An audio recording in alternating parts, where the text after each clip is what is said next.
My dear brothers and sisters, the qalb in Islam, the qalb in the Quran and Sunnah is not the beating heart that we have in the body. Rather, it means the seat of spirituality. When Allah talks about the qalb, this is not the physical qalb that we can take out and have a heart transplant, put another heart in. No, that's the physical qalb.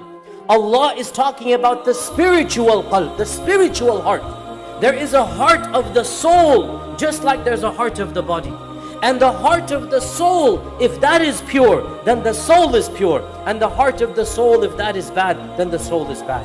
And therefore, there are diseases of the heart that our Sharia tells us about, such as anger, such as arrogance, such as malice, such as selfishness. The worst disease of the heart, from which all other diseases stem, that is the disease that the Quran calls qaswatul qalb, the hardness of the heart. Qaswatul qalb, to have a hard heart. And the Quran mentions qaswatul qalb as being a punishment from Allah subhanahu wa ta'ala.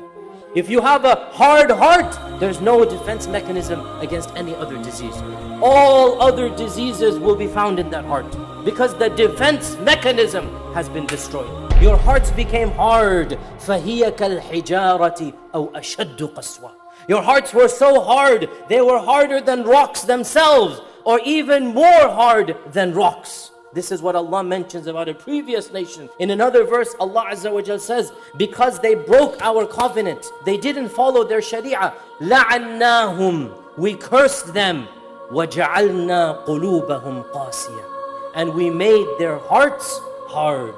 Wallahi, my dear brothers and sisters, if this was the only reference in the whole Quran and Sunnah to a hard heart, it is enough to scare us. Allah cursed them and made their hearts hard.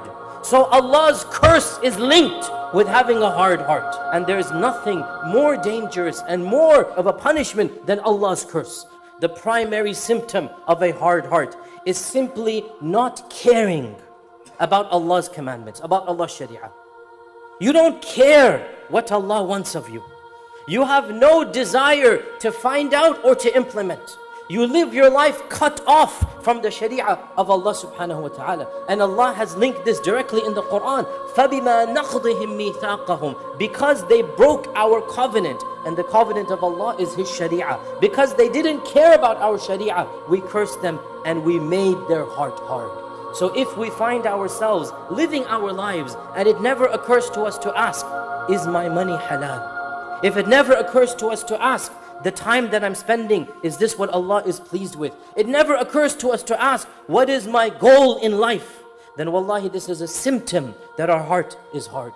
Another symptom that the heart is hard is that the person continues worshipping Allah without enjoying the worship of Allah. The worship of Allah becomes a burden and a chore. The worship of Allah becomes an irritation and nuisance rather than the sweetness and the honey of one's life.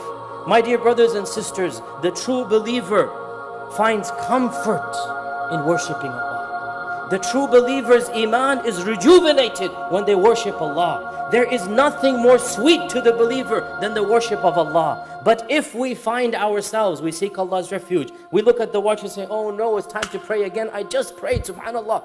If we find ourselves dreading the month of Ramadan, if we find ourselves not wanting to do an act of worship, even if we do the act of worship, but we do it with that type of attitude, when salah becomes a nuisance, when salah becomes a chore, when salah becomes a burden, this is a symptom that we're suffering from the hardness of the heart.